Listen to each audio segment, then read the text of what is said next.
వి gold trusted gold buyers తాకట్టులో ఉన్న బంగారాన్ని విడిపించి ఈ రోజు ఉన్న మార్కెట్ ధరకే కొనబడును.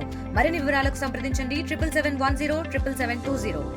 బలరాముడు శ్రీకృష్ణుడు సుభద్రాదేవి కొలువుతీరినటువంటి పూరి జగన్నాథ ఆలయంలో 15 రోజులుగా జ్వర పీడితులై అన్నపానీలు లేక ఉపవాసం ఉన్నటువంటి ఆ 3 మూర్తులు కూడాను కొద్దిసేపటి క్రితమే ఆ గర్భగుడి నుంచి ఇక్కడ ఉన్నటువంటి ఏవైతే ఆ రథాలపైకి రావడం జరిగింది. అక్కడ సాంప్రదాయబద్ధంగా వారికి పూజలు కూడా నిర్వహించారు. మొదటి రథం ఏదైతే ఉందో అది పచ్చది శ్రీకృష్ణుడిది, రెండవ రథం నలుపుది ఏదైతే ఉందో సుభద్రాదేవిది, అదే పశువుగా ఉన్నటువంటి ఆ రథం మాత్రం బలరాముడు కొలువు తీరినటువంటి రథంగా చూస్తే కనుక 3 రథాలకు కూడాను 4 అశ్వాలను కూడా ముందు పెట్టారు. ఆ రథాలు కదులుతున్నాయి.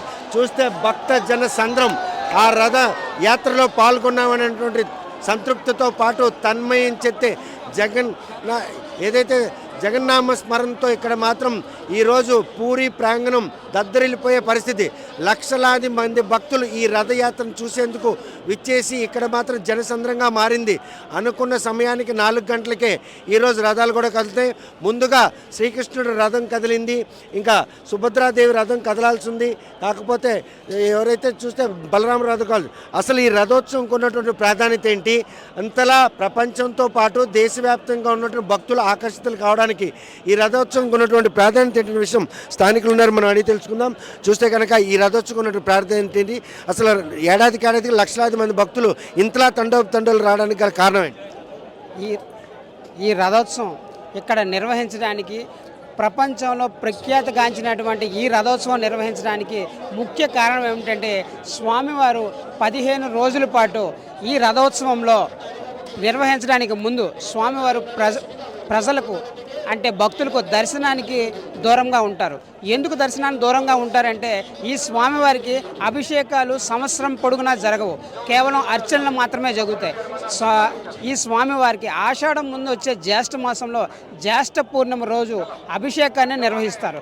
ఎక్కడైతే స్వామివారి ఉత్సవమూర్తులు ఇక్కడ ప్రపంచంలో ఎక్కడ కూడా స్వామివారికి ఉత్సవమూర్తులు ఉంటాయి, కానీ ఈ జగన్నాథ స్వామి ఆలయంలో ఉత్సవమూర్తులు అనేవి ఉండవు.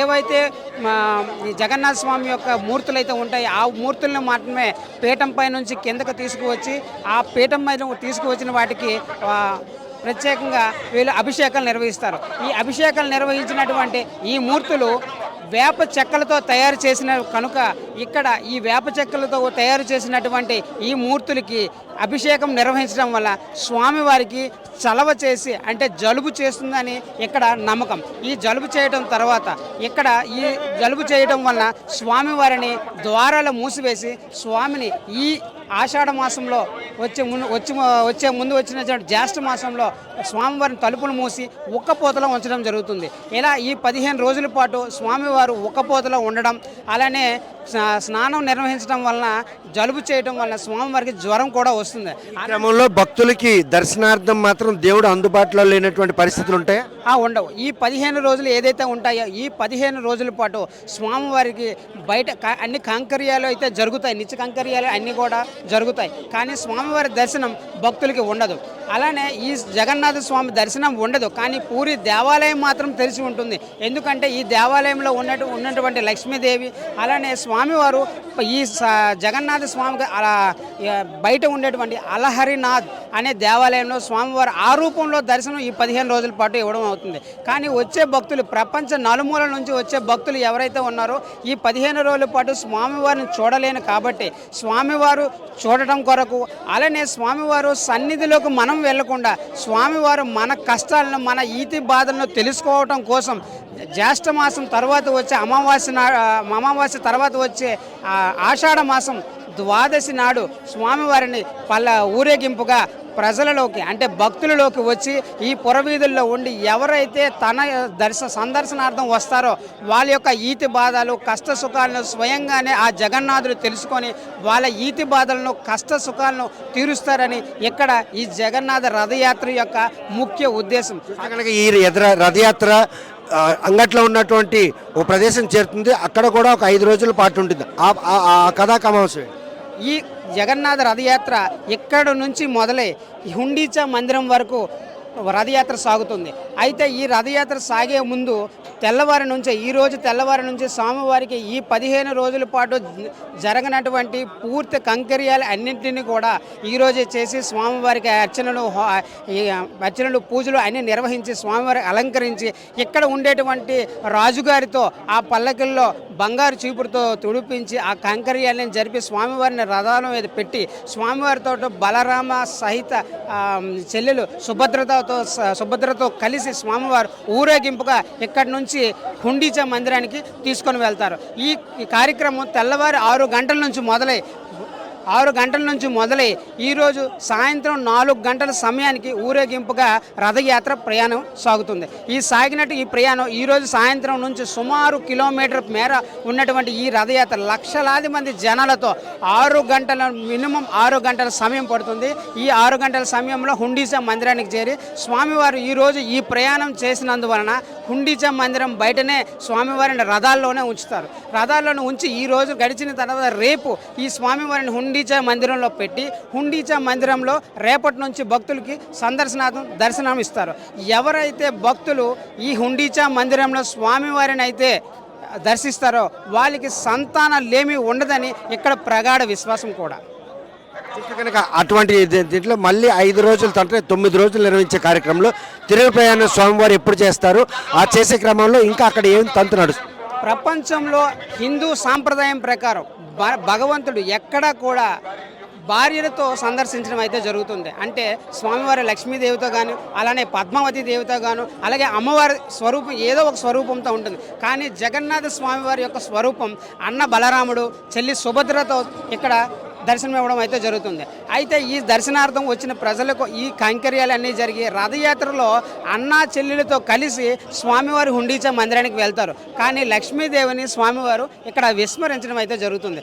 ఈ విస్మరించడం స్వామివారు ఎక్కడ ఉన్నారని లక్ష్మీదేవి ఆరా తీయగా హుండీచా మందిరంలో స్వామివారు ఉన్నారని లక్ష్మీదేవి తెలుసుకొని స్వామివారు హుటాహుటిన హుండీచా మందిరంకి వెళ్తుంది. హుండీచా మందిరానికి రేపు తెలుసుకొని 5 రోజుల తర్వాత హుండీచా మందిరానికి లక్ష్మీదేవి చేరుకున్న తర్వాత అక్కడ స్వామివారిని కలిసేందుకు వెళితే అక్కడ ఉన్న సిబ్బంది స్వామివారిని కలవనివ్వకుండా హుండీచా మందిరాన్ని ద్వారాలని మోస్తారు.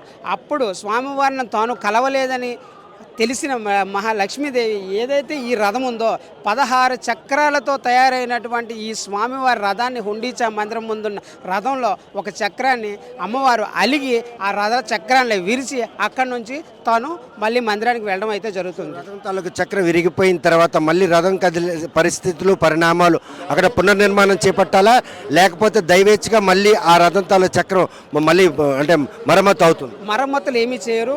అదే 16 చక్రాలు ఒక చక్రం లేనప్పటికీ స్వామివారి మహిమతో సేమ్ అదే చక్రాలతో ఉన్నటువంటి 15 చక్రాలతో రథం మళ్ళీ తిరుగు ప్రయాణం చేస్తూ ఇక్కడ మందిరానికి అయితే చేరుకుంటుంది. ఈ మందిరానికి ఏకాదశి రోజు తిరుగు ప్రయాణం చేరుకుంటుంది. ఏకాదశి రోజు తిరుగు ప్రయాణం చేసిన తర్వాత ఇక్కడికి వచ్చిన తర్వాత అమ్మవారి అలిగి ఉండటం, అమ్మవారు స్వామివారిని కూడా లోపలికి రానివ్వకుండా ఆపడం, ఆ కంకర్యాలన్నీ కూడా ఇక్కడ ప్రత్యక్షంగా స్వామివారి మందిరం ముందే ఇంతమంది భక్తుల ముందే ఈ కైంకర్యాలు అన్నీ జరుగుతాయి. స్వామివారిని అక్కడ అమ్మవారు అడ్డుకోవడం, స్వామివారు నేను మా కన్నవారి ఇంటి నుండి తెచ్చినటువంటి రత్నాలు మణులు మాణిక్యాలు అన్నీ కూడా అమ్మవారికి చూపించడం, నేను చూడని రత్నాల మాణిక్యాలని అమ్మవారు అపహాస్యం చేయడం, ఇవన్నీ కంకర్యాలని జరిగిన తర్వాత స్వామివారు తన ఇంటి వద్ద నుండి తీసుకువచ్చిన రసగుల్లా స్వీట్ని అమ్మవారికి తినిపించడం వల్ల ఆ ప్రేమతో అమ్మవారు తినిపించిన స్వీట్ని అమ్మవారు స్వీకరించిన తర్వాత అమ్మవారు ముగ్ధురాలై స్వామివారితో సమేతంగా మళ్ళీ 365 రోజులు కూడా ఆ విగ్రహ రూపంలో స్వామివారు బలరామ సమేతంగా బలరామ సుభద్ర సమేతంగా స్వామివారు మళ్ళీ భక్తులకు సందర్శనార్థం జరుగుతుంది. ఇది ఈ పూరి రథయాత్ర యొక్క విశిష్టత. ప్రస్తుతం మాత్రం పూరి జగన్నాథ యాత్రకు సంబంధించిన ఏ విశిష్టత ఉందో అదంతా కూడా స్పష్టంగా వివరించడం జరిగింది. ఏదైతే స్వామివారు 15 రోజులుగా భక్తులు దర్శనార్థమై ఉండే పరిస్థితులు లేనటువంటి నేపథ్యంలో ఆయనకు జ్వరం రావడం అంటే నిత్య పూజలు ఉండే ప్రక్రియ కాకుండా కేవలం కైకేరి సేవలకు మాత్రమే పరిమితం చేస్తారు. భక్తులు ఎవరూ దర్శన భాగ్యం కలిగే పరిస్థితి లేదు. రథయాత్ర 15 రోజుల ముందే స్వామివారిని మాత్రం ఉక్కపోతలో జ్వరపీడితులైనటువంటి ఆయన దేవాలయంలో కొలువుదీరి ఉంటారు. కాకపోతే 15 రోజుల తర్వాత ఆయన మాత్రం నేరుగా భక్తుల వద్ద చెంతకే రావడం, అది కూడా 9 రోజుల పాటు భక్తులకు అందుబాటులో ఉండడం, ఈ పరిణామాలన్నీ కూడా చూస్తుంటే ఏదైతే పూరి జగన్నాథ రథయాత్రకు ఎందుకు ప్రపంచవ్యాప్తంగా ఇంత రాజరాభిమానులు ఉన్నాయనడానికి ఈ ఇతివృత్తాంతం మాత్రం స్పష్టంగా అర్థం పడుతుంది. చూస్తే ప్రస్తుతం మాత్రం అక్కడ ఏదైతే శ్రీకృష్ణుడు రథం కదులుతుంది, ఆ రథం కదిలే తీరి ప్రతి ఒక్కరిగా తన్మయం చెందుతున్నారు.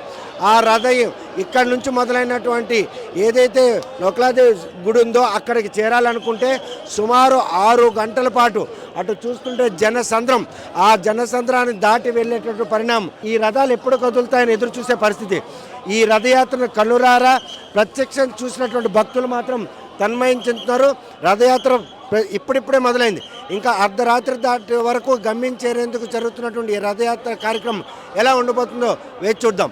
వీడియో జర్నలిస్ట్ రామకృష్ణ, రవికుమార్లతో సత్యం, ఆర్టీవీ, పూరి జగన్నాథం టెంపుల్ దగ్గర నుంచి.